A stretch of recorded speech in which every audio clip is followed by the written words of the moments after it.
আসসালামু আলাইকুম সম্মানিত দর্শকবৃন্দ। আজকে আপনাদেরকে যে ঘাসটি দেখাচ্ছি এটি ইন্দোনেশিয়ান স্মার্ট নেপিয়ার ঘাস। দর্শক, যেমন প্রোটিন তেমন ভিটামিন, পুষ্টিগুণে ভরপুর, প্রায় 22 থেকে 25% প্রোটিনযুক্ত ঘাস ইন্দোনেশিয়ান স্মার্ট নেপিয়ার হাইব্রিড। দর্শক, গরু, ছাগল কিংবা ভেড়া, মহিষ, গারল যে কোনো গবাদি পশুর জন্য নির্দ্বিধায় এই ঘাসটি চাষ করতে পারেন। দর্শক, খুবই পাতাযুক্ত, প্রচুর পরিমাণে পাতা।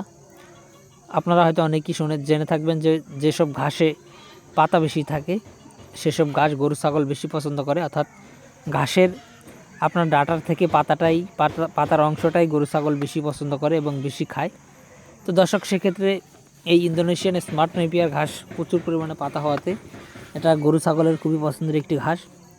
দর্শক, বর্তমান বাংলাদেশে যত প্রকার হাইব্রিড ঘাস রয়েছে এর মধ্যে এই ইন্দোনেশিয়ান স্মার্ট ঘাসটি হলো সবচেয়ে বেশি নরম এবং মিষ্টি ঘাস, আর সবচেয়ে বেশি হাই প্রোটিনযুক্ত ঘাস। যদিও আপনার এই ঘাসটি অন্যান্য ঘাসের মতো আপনার উচ্চতায় লম্বা হয় না, অর্থাৎ এটি সর্বোচ্চ 5 ফিট লম্বা হবে, কিন্তু আপনার লম্বা কম হলেও নিচ থেকে অনেক বেশি চারা হয়। দর্শক, অন্যান্য ঘাস যেখানে একটি জারে 20টি 30টি বা 35টি সর্বোচ্চ চারা হয়, সেক্ষেত্রে ইন্দোনেশিয়ান স্মার্ট নেপিয়ার ঘাসটি আপনার একটি জারে 150 থেকে 200টি, অর্থাৎ প্রথম অবস্থাতে 40 থেকে 50টি, তারপরে 100টি, তারপরে 150টি এবং তার পরবর্তীতে কিন্তু 200টির মতো চারা একটি জারেই হয়ে থাকে। তো দর্শক, এত বেশি চারা বাংলাদেশে এত বেশি নয়। এই স্মার্ট নেপিয়ারে যত চারা হয় তার অর্ধেক চারাও অন্যান্য এমন কোনো ঘাস বর্তমানে নেই